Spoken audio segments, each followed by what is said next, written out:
Olá, meus irmãos, graça, misericórdia e paz para todos. Que o Espírito Santo de Deus, nesta tarde, já possa nos conduzir, meus amigos. Que nós venhamos deixar que o Espírito Santo do Senhor possa nos usar poderosamente. Hoje vamos falar um pouquinho aqui sobre a carta de Sardes, já entrando aqui na carta de Filadélfia. Então, meus amados, aqueles que têm acesso à palavra de Deus, abra sua Bíblia em Apocalipse, capítulo de número 3. Apocalipse, capítulo 3, nós temos aqui a carta à igreja de Sardes, onde a palavra do Senhor nos diz o seguinte, meus irmãos: ao anjo da igreja em Sardes escreve: estas coisas diz aquele que tem os 7 Espíritos de Deus e as 7 estrelas. Conheço as tuas obras, que tem nomes de que vive e estás morto. Sê vigilante e consolida o resto que estava para morrer, porque não tenho achado íntegras as tuas obras na presença do meu Deus. Lembra-te, pois, do que tens recebido e ouvido, guarda-o e arrepende-te, porque se não vigiares, virei como ladrão, e não conhecerás de modo algum em que hora virei contra ti. Tens, contudo, em Sardes umas poucas pessoas que não contaminaram as suas vestiduras e andarão de branco juntamente comigo, pois são dignas. O vencedor será assim vestido de vestiduras brancas, e de modo nenhum apagarei o seu nome do livro da vida. Pelo contrário, confessarei seu nome diante de meu Pai e diante de seus anjos. Quem tem ouvidos, ouça o que o Espírito diz às igrejas. Aqui nós temos a época da igreja de Sardes. Nós, no estudo retrasado, nós falamos um pouquinho sobre a carta da igreja de Tiatira, onde nós entendemos que esta carta está falando da mesma época em que o chifre pequeno deveria atuar na história, onde nós temos um poder que deveria atuar durante um tempo, 2 tempos e metade de um tempo. Quando vamos para o livro do profeta Daniel, no capítulo de número 7, nós teríamos um poder na história, meus irmãos, que se levantaria para atacar os mandamentos de Deus. Daniel capítulo 7, a partir do verso de número 25. Ou melhor, Daniel capítulo 7, a partir do versículo 9, falando aqui um pouquinho da época do juízo.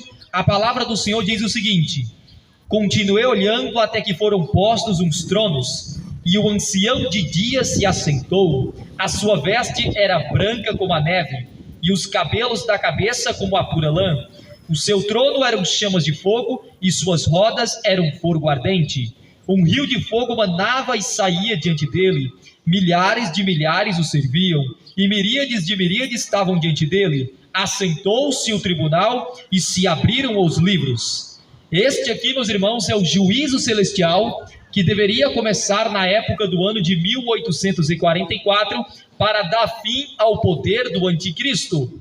E o anticristo, em Daniel capítulo 7, é chamado de o chifre pequeno, que no versículo 8 diz: estando eu a observar os chifres, eis que entre eles subiu outro pequeno, diante do qual 3 dos primeiros chifres foram arrancados, e eis que nesse chifre havia olhos como olhos de homem, e uma boca que falava com insolência.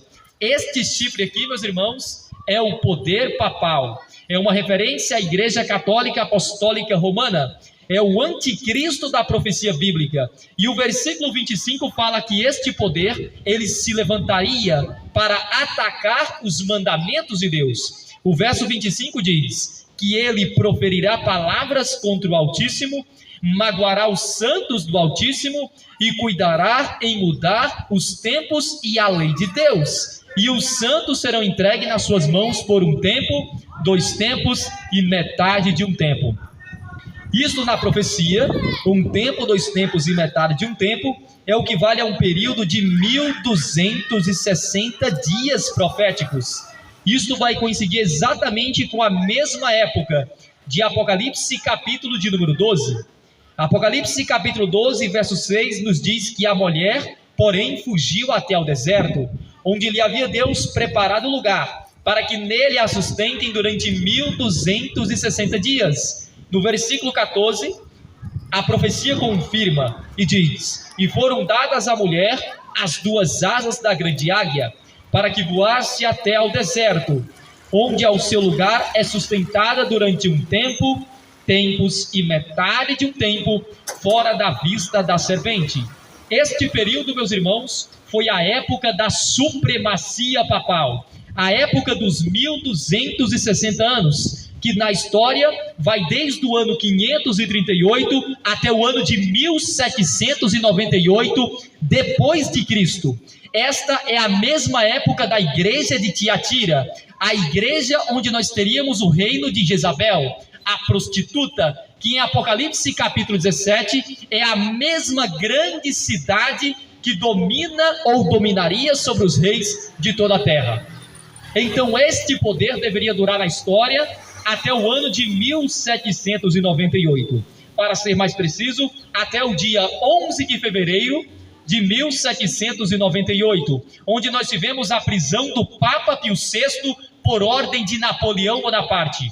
E ali nós tivemos também uma sociedade secreta, a mesma sociedade secreta que fundou os Illuminatis, que foram a ordem dos jesuítas, fundada no ano de 1540. Esta ordem, a ordem dos jesuítas, foi fundada para destruir o protestantismo. E no ano de 1798, este poder, ele entra em cena, através ali, meus irmãos, da Revolução Francesa, para atacar o papado, ao qual a mesma igreja ao qual eles pertenciam. E agora nós entramos na época da igreja de Sardes, onde a profecia nos diz: ao anjo da igreja em Sardes, escreve: estas coisas diz aquele que tem os 7 Espíritos de Deus. Nós aqui agora, meus irmãos, Cristo se apresenta para a época da igreja de Sardes como aquele que tem os 7 Espíritos de Deus e as 7 estrelas.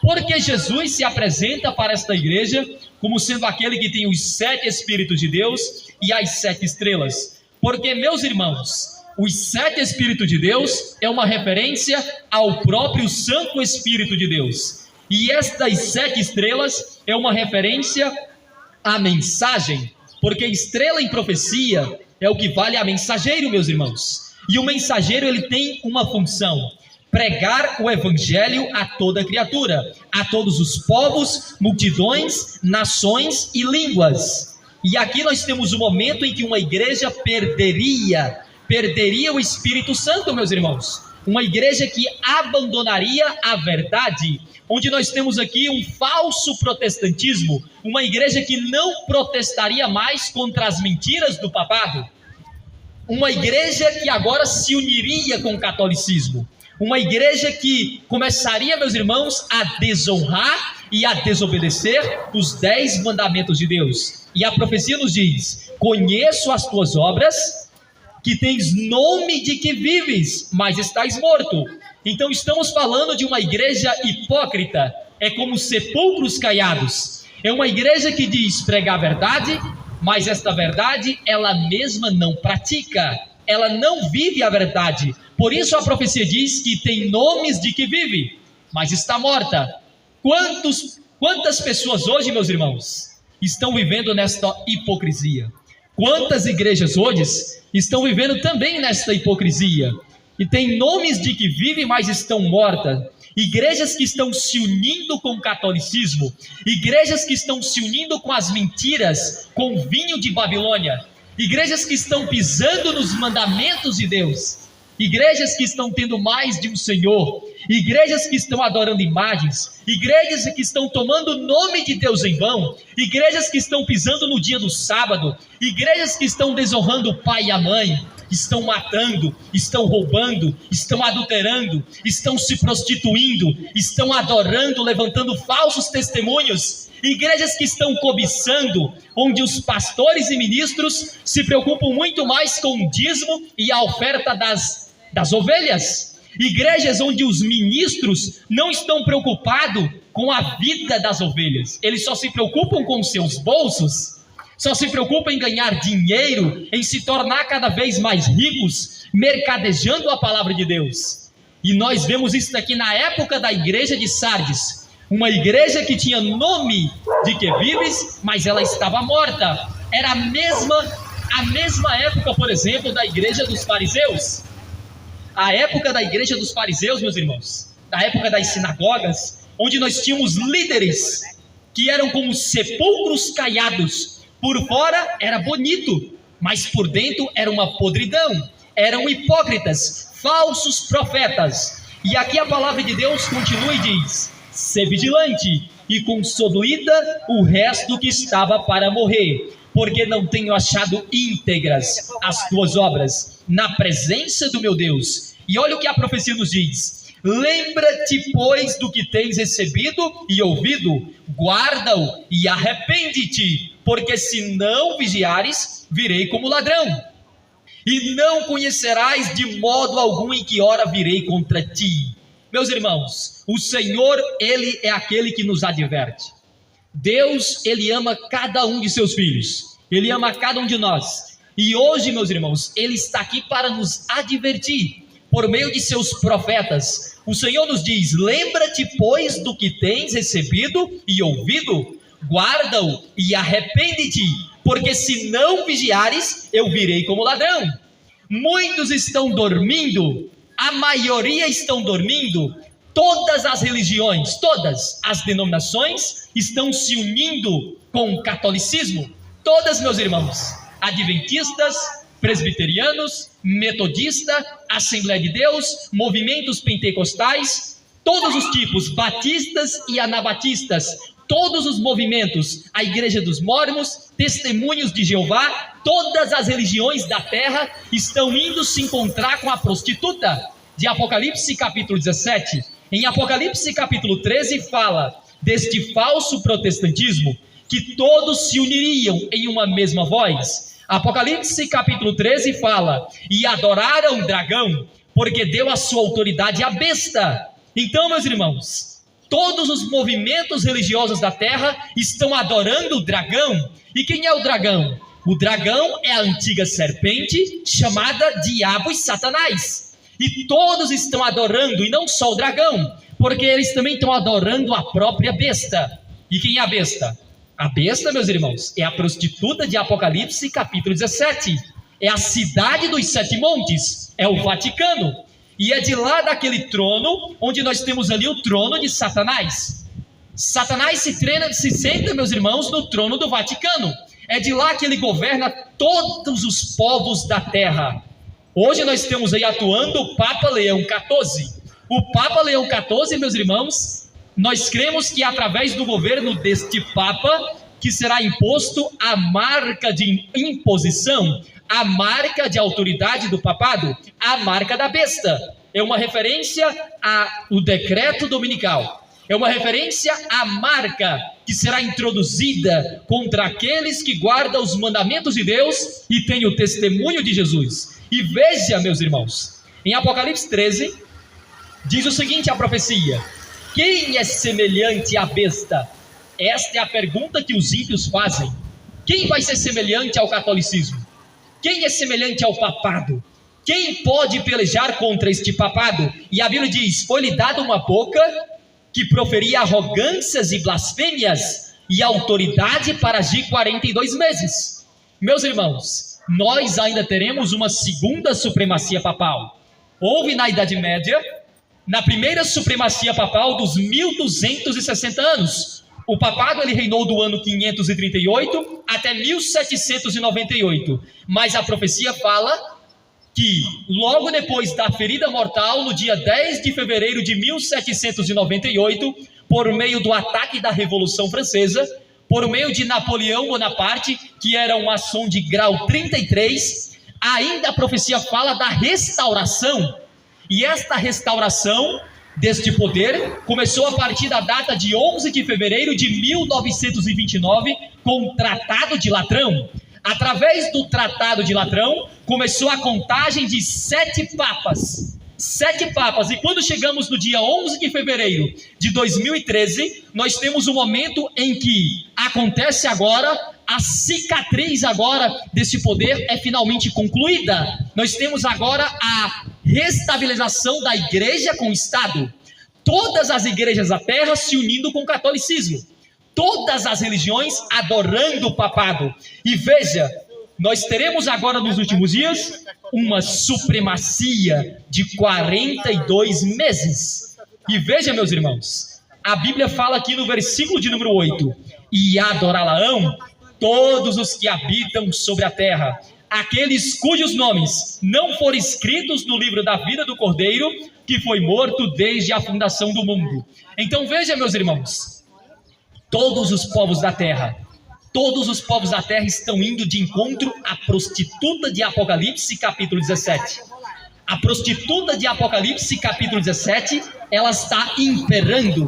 A cidade dos 7 montes está imperando sobre todos os povos da terra. Mas veja, meus queridos, olha o período da igreja de Sardes, uma igreja hipócrita, uma igreja morna. E a profecia ainda nos diz: lembra-te, pois, do que tens recebido. Meus irmãos, o Senhor, Ele quer que nós venhamos a se lembrar daquilo que nós recebemos e ouvimos, e guardar. E precisamos se arrepender de nossos pecados, de nossas transgressões. Mais do que nunca, meus queridos, na época dos últimos dias, nós temos que viver uma vida de oração, temos que viver uma vida de jejum, temos que estar pautado nos mandamentos de Deus, na plataforma da verdade. E veja que ele diz a profecia: por mais que esta seja uma igreja hipócrita, veja no versículo 4: tens contudo em Sardes umas poucas pessoas que não contaminaram as suas vestiduras, e andarão de branco junto comigo, pois são dignas. Meus irmãos, Deus em todas as épocas, em todas as eras, Deus sempre teve um povo remanescente, muito pequeno, muito humilde, um povo que nunca se ajoelhou diante do vinho da prostituta, um povo que nunca se ajoelhou diante do vinho de Babilônia. E este povo, ele diz: o vencedor será assim vestido de vestiduras brancas. O que são as vestiduras brancas? As vestiduras brancas é a justiça de Cristo, porque nós somos salvos unicamente pela graça de Jesus. Não há um justo sequer, meus irmãos. Nenhum de nós que estamos aqui nesta tarde hoje, pregando o evangelho, a profecia, nós não somos justos diante de Deus. E é aí que entra, pastor Leonardo, irmão Miguel, é aí que entra a graça de Jesus. Mas quando a graça de Jesus ela entra na minha vida, ela tem que fazer uma transformação, porque todas as igrejas e movimentos pentecostais, Assembleia de Deus, movimentos hipócritas muitas vezes, pregam dizendo que a graça vem e agora nós podemos pisar nos mandamentos de Deus. Isto é uma mentira do diabo, meus irmãos. Os 10 mandamentos de Êxodo capítulo 20, que também se encontra na Bíblia Católica Apostólica Romana, lá em Êxodo capítulo 20, versos 3 a 20, e também em Deuteronômio capítulo 5 fala os 10 mandamentos. E o que diz os 10 mandamentos? Qual é o primeiro mandamento da lei de Deus? Não terás outros deuses diante de mim. Ora, eu não vou adorar 2 deuses, eu adoro apenas um único Deus verdadeiro. Então veja, não podemos adorar outros deuses. Segundo mandamento: não farás para ti imagem de escultura. Nós não adoramos imagem como a Igreja Católica Apostólica Romana, que coloca milhares de estátuas e adoração aos mortos e aos santos, que eles canonizam. A cada ano tem um santo novo.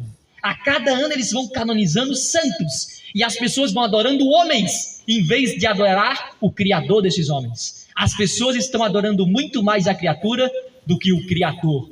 Terceiro mandamento: não tomarás o nome do Senhor teu Deus em vão. E eu pergunto, mas qual é o nome de Deus? Eu queria muito saber qual é o nome de Deus. A Bíblia fala em Salmos capítulo 119, verso 55, qual é o nome do Criador. Salmos capítulo 119, verso 55. A palavra do Senhor nos diz: lembro-me, Senhor, do teu nome durante a noite e observo a tua lei.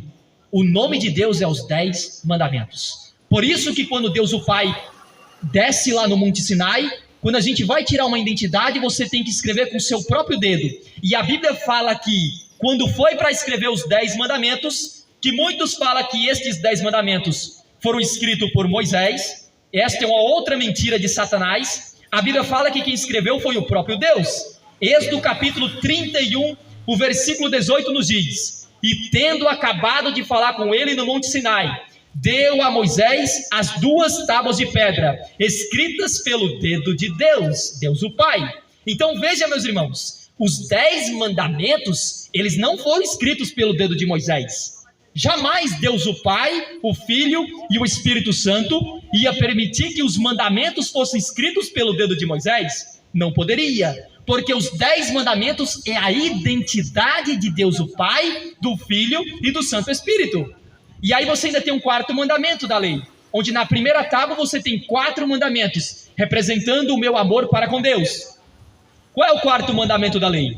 É aqui que pega, meus irmãos. O 4º mandamento da lei de Deus, muitas igrejas não observam porque mexe com o meu bolso, mexe com a minha fé. Porque o 4º mandamento, em Êxodo 28:11, diz: lembra-te do dia do sábado para o santificar. 6 dias trabalharás e farás toda a tua obra, mas o 7º dia é o sábado do Senhor teu Deus. Neste dia não farás nenhum trabalho, nem tu e nem teu filho, nem tua filha, nem teu servo, nem tua serva, nem teu animal, nem o forasteiro que está dentro das tuas portas. Por quê? Versículo 11 diz, Êxodo 20:11: porque em 6 dias fez o Senhor os céus, a terra e o mar e tudo que neles há, e ao 7º dia descansou de toda a obra que como Criador fizera. Portanto, por isso, abençoou o Senhor o dia do sábado e o santificou. O único dia na Bíblia que é santo, porque santo é separado, dos 7 dias, é o 7º dia. Mas você poderia me perguntar, mas o dia do Senhor não é o domingo, irmão Ramon? Não. O domingo na Bíblia, o domingo, ele foi introduzido. O decreto dominical, a partir do dia 7 de março do ano 321, um homem chamado Constantino, este foi como o primeiro papa, ele é que fez a mudança, meus irmãos, do sábado para o domingo. E veja claramente que este poder, ele foi introduzindo as mentiras do catolicismo. Quem é que prega o domingo hoje? Onde é que está escrito domingo nos mandamentos? Na minha Bíblia não está escrito domingo, lá fala, lembra-te do dia do sábado. Domingo está escrito no catecismo da Igreja Católica, porque lá está escrito guardar domingos e festas. Mas se você pegar uma Bíblia católica, fala, lembra-te do dia do sábado. Então, meus irmãos, Deus não muda. O dia do Senhor na Bíblia sempre será o 7º dia. Por isso que você tem um candelabro com 7 lâmpadas, 7 igrejas, 7 selos, 7 trombetas, 7 cores do arco-íris. Meus irmãos, tudo com o número 7. Por que o número 7? Porque o 7 está ligado ao 4º mandamento da lei de Deus. 5º mandamento: honra teu pai e a tua mãe, para que teus dias se prolonguem na terra. O 5º mandamento da lei de Deus diz que eu tenho que ser obediente ao meu pai e à minha mãe. Mas se eu disser que estes mandamentos foram abolidos, a partir de hoje, meus irmãos, eu vou poder falar mais alto do que meu pai e minha mãe. A partir de hoje eu vou poder matar, eu vou poder roubar, eu vou poder adulterar, me prostituir e mentir, porque os outros mandamentos dizem: não assassinarás, não adulterarás, não furtarás, não dirás falso testemunho. O que é o falso testemunho? O falso testemunho é o pior pecado que poderia ter nos 10 mandamentos. É a mentira, porque João 8,44 diz: quem é o pai da mentira é Satanás. E por que ele é o pai da mentira, irmão Ramon? Porque em Apocalipse capítulo 18, ou melhor, capítulo 12, verso 3, fala que ele, quando estava no céu, ele arrastou a 3ª parte das estrelas com a sua cauda. E o que é a cauda do dragão? A cauda do dragão representa em Isaías capítulo 9, verso 6, como sendo falsa profecia. Então lá no céu, Satanás, ainda como sendo o nome de Lúcifer, ele começa a enganar os anjos, ele começa a pisar nos mandamentos de Deus, ele começa a querer se parecer com Deus, a atacar o Altíssimo, meus irmãos. Mas saiba, veja, após o momento em que ele começa a atacar os mandamentos de Deus e começa a pregar para os anjos, ele enganar a 3ª parte dos anjos, a Bíblia fala que houve batalha no céu.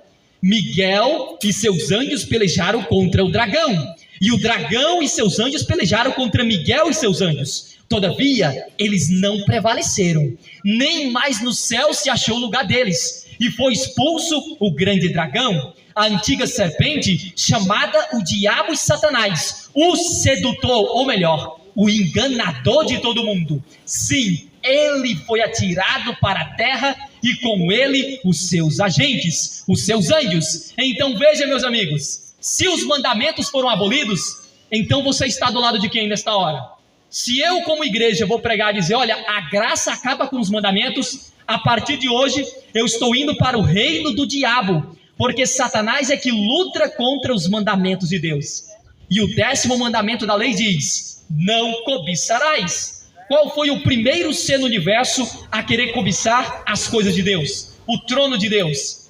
Foi Satanás, meus irmãos. Ele sentiu inveja. A Bíblia diz, tu, ó estrela da manhã, filho da alva, tu que debilitavas as nações, e tu dizias no teu coração, eu subirei ao céu, acima das estrelas de Deus, exaltarei o meu trono, e serei semelhante ao Altíssimo.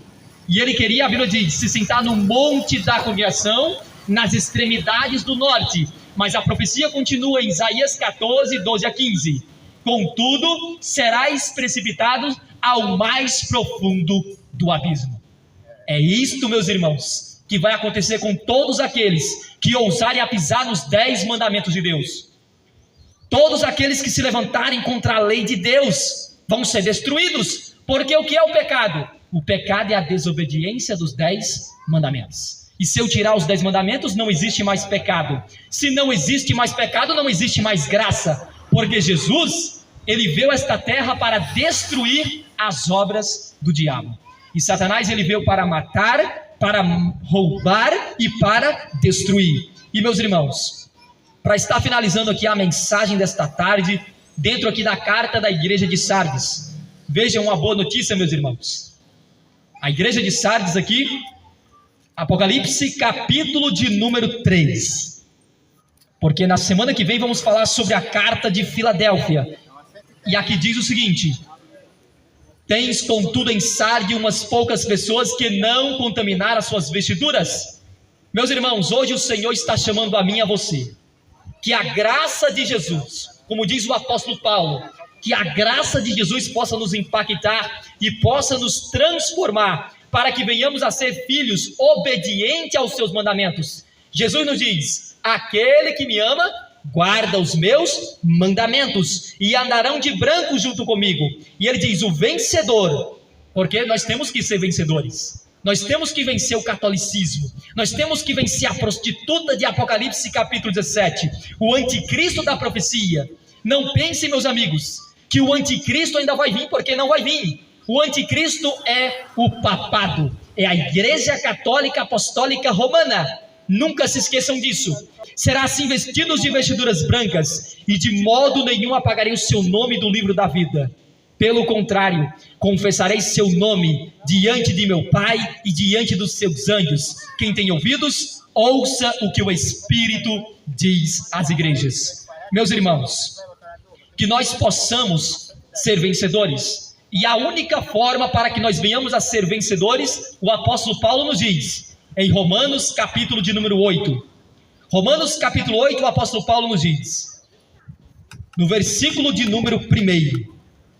Romanos capítulo 8 ele diz, agora pois, já nenhuma condenação há para os que estão em Cristo Jesus, que não andam segundo a carne, mas segundo o Espírito, porque a lei do Espírito da vida em Cristo Jesus te livrou da lei do pecado. É esta lei, meus irmãos, que não pode prevalecer nem na minha vida e na sua vida, a lei do pecado, as obras da carne. Mas os mandamentos de Deus não. Os mandamentos de Deus é as obras do Espírito Santo de Deus. Amar Deus e amar o próximo, meus irmãos, são duas tábuas. Amar Deus sobre todas as coisas e amar o próximo como a si mesmo. E aí, para concluir a mensagem desta tarde, o apóstolo nos diz, Romanos capítulo 8, verso 37, em todas estas coisas, porém somos mais que vencedores, por meio daquele que nos amou. Porque eu estou bem certo de que nem a morte, nem a vida, nem os anjos, nem os principados,